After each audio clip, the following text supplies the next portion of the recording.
Hello, beautiful, and welcome to the Moms Talk Sex podcast with me, Mor Yelvington, your host. I'm so excited that you are here for this juicy conversation I'm going to have today with the beautiful Miranda. Hi, Miranda. Hi, thanks for having me. So happy to be here. Thanks for being here. So let's just dive in. Why don't you share with our listeners who you are and what you do in the world? Yes. So my name is Miranda. I help couples maintain their relationship after becoming parents so that they can stay connected with conflict tools, emotional intimacy tools, and just keep that strong, loving relationship. So I have done my own private practice and therapy. I'm a couples therapist for 13 years. And I've now kind of dove into the coaching world that's a lot more specific with this type of population just because it's so important. So, yeah, that's what I do. Yes, I love that. It's so needed, and what an amazing mission. So, how did you get to become a couples therapist? Yeah. Well, I was in graduate school. I also live in Oregon too. So, yeah, I live in Sherwood. What? No way. Where Okay, are we you? I live in Hillsborough. Oh my gosh. That's amazing. We're so close. We have to get together. I know. Oh, that's so funny. So yeah, I was in graduate school. I went to Lewis and Clark in Portland, and my original thought was I was going to work with kids and teens.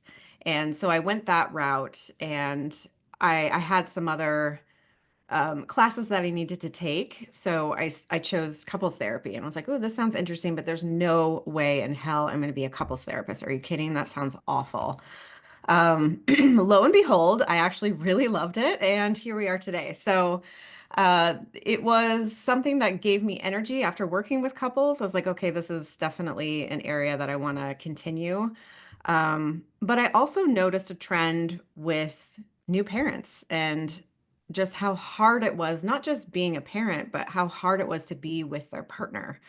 And so I got really interested of like, ooh, there's something here. And I remember thinking this, we were out getting a beer or something like many years ago, and I was like, I am so genius. Like I could focus on relationships after baby and have a specific niche that no one's ever heard of before. A lot of people have, and so I found the Gottmans, and they do a bring baby home workshop. So I became an educator for that, and then it just kind of spiraled into that's my specific niche of I really love working with new or expectant parents. That's what gives me the most joy, I guess, and passion in work. So. I feel like when you're saying that, I feel like that is so important because it's like we are told a story of like find your best friend and get married and have kids, and then everything is supposed to be happily ever after. And Yeah. if you actually prepare just like you're preparing for your baby, if you prepare for your relationship Hmm. while the baby is brewing in your belly and then coming, I think that is so important. I can just see how many couples could benefit from something like that without even knowing that they need something like that.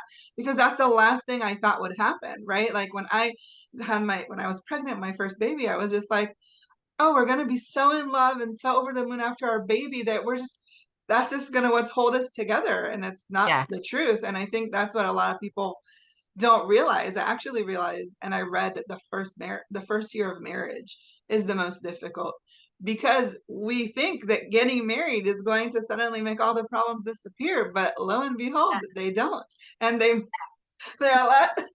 a lot more intense now that you're married because you're like, now I can't get out of this. Right. Yeah. Well, that's what we're conditioned to, especially as girls, like all the Disney movies, right? Happily ever after. So that's, even we think rationally of, oh, it might not be that way, but it's still embedded in us and just have this expectation that, okay, we did it. Everything's great. I know, and then you're like, what happened, Yeah. right? It's so funny. So I think what you're doing is amazing. So why did you go from therapy to coach? Because I've noticed so many therapists are now actually moving into the coaching industry, and I'm really curious, like, what is that about, or how is that different? Yeah, that's a great question. So I moved for a few different reasons, and this is still a pretty new shift for me. So I'm still kind of like getting my bearings a little bit. But one of the things was I I got a little burnt out, you know. I think a lot of the couples that I've been receiving over the last, I mean, since COVID really are really, really struggling, like waited too late, you know, and that's very draining. So there's a lot of energy pouring out that way. I'm also really tired of insurance. I'm really tired of insurance companies telling me what I can and can't do and how many sessions I'm allowed to have with a couple, or that couple's therapy is not even covered because it's not a thing, you know, we have to bill it under family. So and I really just have so much energy around the psychoeducational piece, the tools, the prep work.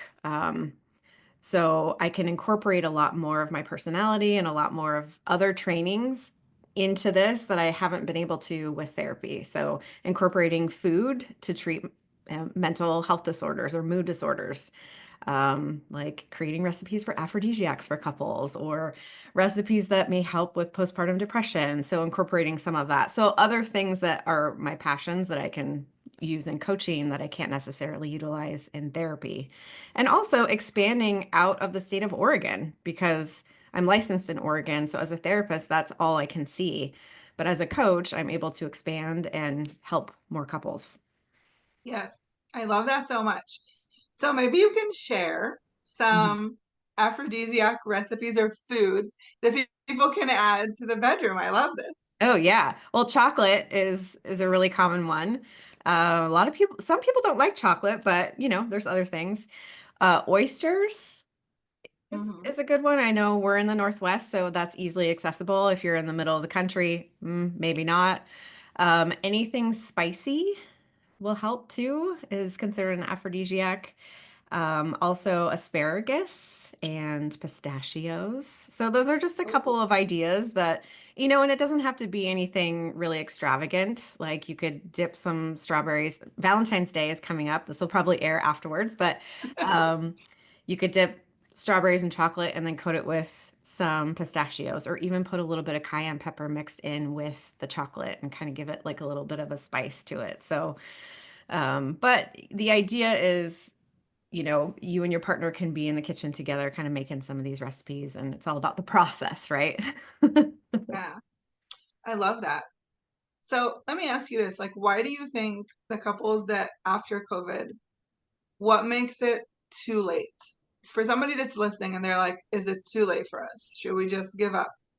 Is Yeah. there like a line there or, you know, or like a measure that you can kind of like, Yeah, that's hard to say. I think me and the way that I work with couples, and I'm very upfront with them, is I am not on the side of the fence that believes every couple should stay together no matter what. I'm going to fight tooth and nail to make sure that you guys do. Some couples therapists are, and that's fine. But I'm upfront with them of if this is what you guys want to do, if you guys want to work and acknowledge your own shit and work on your own shit, let's do it. But if you are also thinking that maybe it's best to end the relationship, okay, how can I support you? Because if, especially if you have kids together, you're going to be in each other's lives forever. So you have to know how to work with each other. So as far as there being a line of it being too late, I can usually tell if they're coming to me because it's too late. There's a couple of yeah, signs. One is they want their partner to be set up with a therapist so they can kind of leave and they have that support. oh, interesting. Or it's like this last ditch effort of Miranda, you are our last thing. Fix us. And I'm like, okay, well, I can't work harder than you guys. It's just not going to work that way. So if you're thinking that you might be done, like maybe you have one foot out the door, well, you still have one foot in. So you're still there. But if you are, you know, completely checked out, I don't know, I think you can know, you know, if you're contemplating. Yeah, I feel like you're right. So, what is the most common issue that couples bring to you to work on? Communication. Mm. Yeah. I know that's like sounds very cliche, but everyone's like, oh, we just need better communication and conflict tools, which we could all use, right? That Yeah. I think is kind of the surface level. But then as we uncover things, there might be a lot of big trust ruptures that have happened over the years that are, now resentment has built. Maybe there's some tension with other family members that are getting in the way. So usually the communication is the thing that they come in with, but there's a lot more under the surface. Yeah. Okay, so what would you say to a new couple that is about to have their kid, or Mhm. maybe they just had a child and they're noticing these little fractures happening in their communication? Can you Mhm. give a few tips to kind of like stay on task with that and really find ways to communicate better? Yeah, I mean, I'm all about the prep work, right? You don't learn about pregnancy in the delivery room. So it's, if before the baby's even born, which we can talk about later, but I have a whole baby ready blueprint program that I'm doing or implementing. Um, I think so much of the communication is based off of lack of sleep, right? When we have a new baby, we aren't functioning at 100% anymore. And so there's a lot of needs that need to be expressed that aren't. Um, there are a lot of, criticism and defensiveness, maybe a difference in the way our partner puts a diaper on versus the way we put a diaper on, of like, no, that's not the best way.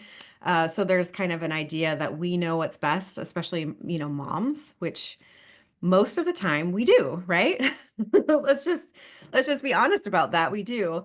And it's hard to kind of let go of some of that control and have our partner let them figure it out for themselves. So I guess my biggest tip is to be able to voice your feeling. Mm, So often we say, I feel like blah, blah, blah, blah. And the minute you say the word like, you are putting it off of you and putting it onto your partner because it's kind of like a critical statement wrapped up in an I statement. So yeah, when you say I feel, the next word I want to hear is an emotion. I feel drained. I feel unappreciated. I feel loved. I feel whatever. Because when we say, I feel like, when you blah, blah, blah, blah, blah, boom, now we're in a criticism defensive pattern. And then we just get stuck in that space and it feels really yeah, yucky. So, probably the easiest tip is saying what you're feeling. Now, there could also be a reaction, right? If I say to my partner, I feel unappreciated, maybe he would be like, well, I feel unappreciated too, and that's that could also happen. It's not going to be sunshine and rainbows every time, but it's a start. yeah. Yeah. I love that. That It's is such a amazing. small little shift, but it makes such a huge difference. Like, Yeah. Yeah. wow. And it's amazing how, I mean, I say it too sometimes. I feel like, but I'm like, oh, I got to catch myself. It's easy to say. That's very powerful. So, what would you say to couples that are noticing that they're kind of like shifting away from each other, especially in the bedroom? Why do you think that happens, especially after we have kids? Yeah. Well, women's bodies, the birthing parent, uh, is drastically different, right? I'm sure you guys talk a lot about like hormonal shifts and that sort of thing that is affecting libido. But we as women, as birthing moms, have to almost like get in touch with our bodies, like get to know it again. So we're trying to take care of baby, figure out who we are, and our partner is wanting to reconnect with us. And if it's a heterosexual relationship, men most of the time say they feel connected through sex. Yeah, And usually sex is the last thing that we want. The sense of being overtouched is very common as well, especially if you're breastfeeding, and especially if you have other toddlers in the house that are always touching and wanting and hugging and needing. And then our partners want us, and it's like, ugh, right? It's very like this feeling. So I would say those are the most common on top of lack of sleep and taking care of yourself too.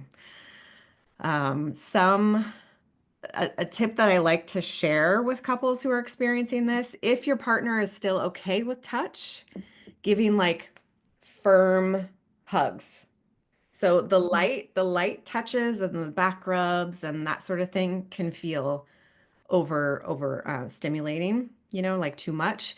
But kind of those big squeezes kind of help regulate a little bit more, and that could be more tolerated. Yeah, Um, I can see that for sure. mhm. Like wanting that firm, like, I'm the Yeah. rock, you don't have to be. Yeah, yeah. And it's nice to feel, you know, held and taken care of rather than like Yeah. the light touches for some reason it kind of triggers this response of like I'm needed, or I don't know. It's a different feeling. I feel like it's more like flirty and suggestive, Hmm. seductive kind of, versus like strong, powerful, you can lean on me, I'm here for you. Yeah.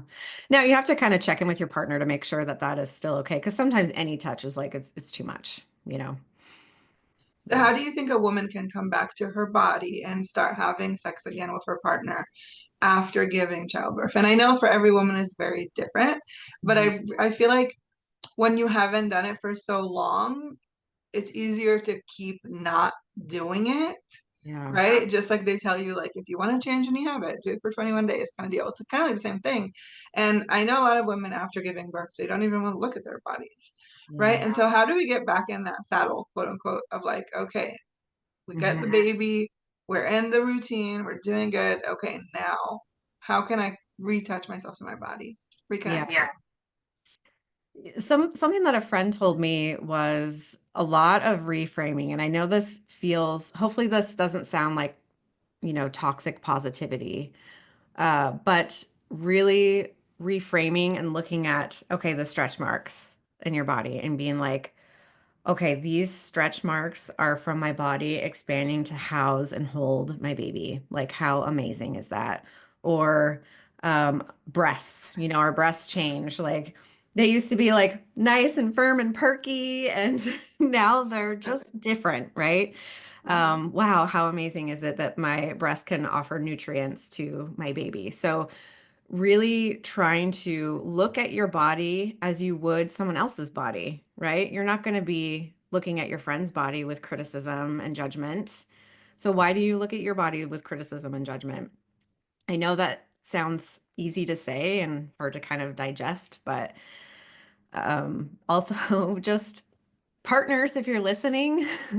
It's interesting, like in heterosexual relationships, I find most men find their partner more desirable and attractive after having a baby. Yeah. Like very sexy to them of like, damn, like my wife is, look what she did. So any kind of compliments that you can give or just appreciations, and not just necessarily for her body, but just everything else, is going to help kind of try to bring in some more of that energy. Yeah, it's tough though. Yeah, it's tough, but you're not alone, and we just work through it, and things shift and change. And as long as you ride those waves of emotions and really be in tune with your body and be present in your body, all this stuff is just part of you growing and becoming a Hmm. stronger couple and a mom, Yeah. right? I feel like nobody gives you the book, and so you're just kind of thrown into it. Even if you read a bunch of books, you're not going to know how you feel until you're actually doing it. And Hmm. so just doing it and practicing it and having a lot of grace. And like you Hmm. said, gratitude to your body for what it experienced. Gratitude to your lovemaking that created this child, right? Remembering what that feels like is Hmm. so important because we just forget and suddenly the baby is all the attention Hmm. and the partner just kind of gets shifted. Yeah. So do you have any tips to really like reconnect after having the baby? What is some things that they can do after having the baby to really keep that fire going? Yeah. One of the things I tell couples, and usually men are not too happy about this at first, but I tell them take sex off the table completely. Because what's happening is our partners are reaching out to us and we're saying, I can't, I'm not in the mood, I'm still getting to know my body, I'm in pain, or, whatever is going on. And then there's that rejection that's happening, domino effect, right? So by taking sex off of the table, What it allows is for the woman to be free with expressing any sort of physical touch.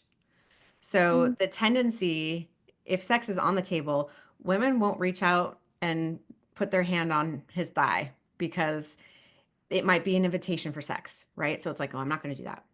I'm not going to do any sort of other physical touching. So it allows for people to kind of freely touch and do what they would like without sex being on the table. And it also allows more room and space to create more of a deeper emotional connection. So there's more, conversations that can take place. I'm thinking like on the couch. I think a lot of us can relate to the kids are down and you just go on the couch and watch a show. Yeah, I But think that's the go-to. yep, yep. But my partner and I, we try, even if it's just 5 minutes before we turn on that show of, okay, how was your day? What was going on? Just to try to reconnect. We talk about high-low buffaloes in our family. We do that at dinner time, but you could do it at night. So what's your high of the day? What's your low? A buffalo is something that was weird, quirky, strange, funny, anything peculiar that happened that day.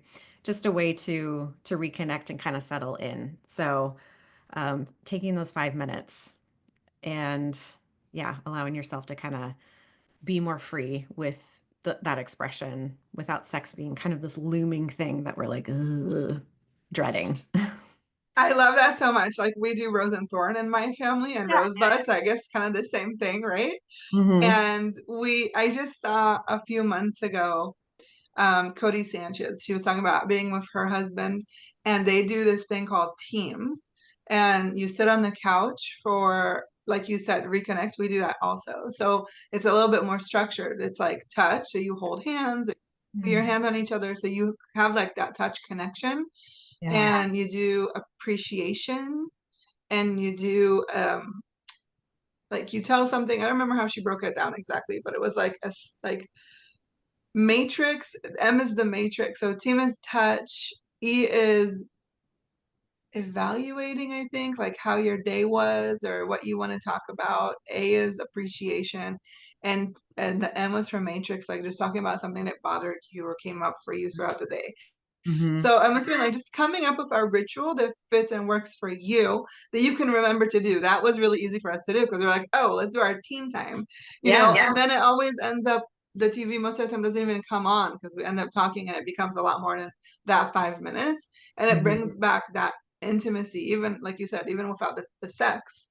Yeah. And Yeah. so I like how you're saying like take sex out of the equation to have more sex essentially. So that's Yes, kind of cool. exactly. Because women are more willing to have sex when they feel emotionally connected. That is what we need first. I'm stereotyping here, but the majority of women that I've worked with feel the same. We have to have that emotional connection before we're ready to kind of dive into that vulnerable intimacy. So, so when I say this to men, they're like, "Wait, what? Take sex off the table?" I was like, I It will promise pay you, off. it will pay off.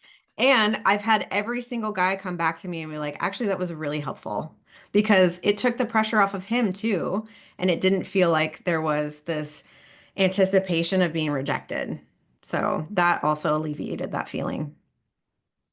Yeah, that's really, and on the other hand of that, I have interviewed some women here that they have the higher libido than the husband, and then that comes with rejection because of the stereotype, Yeah.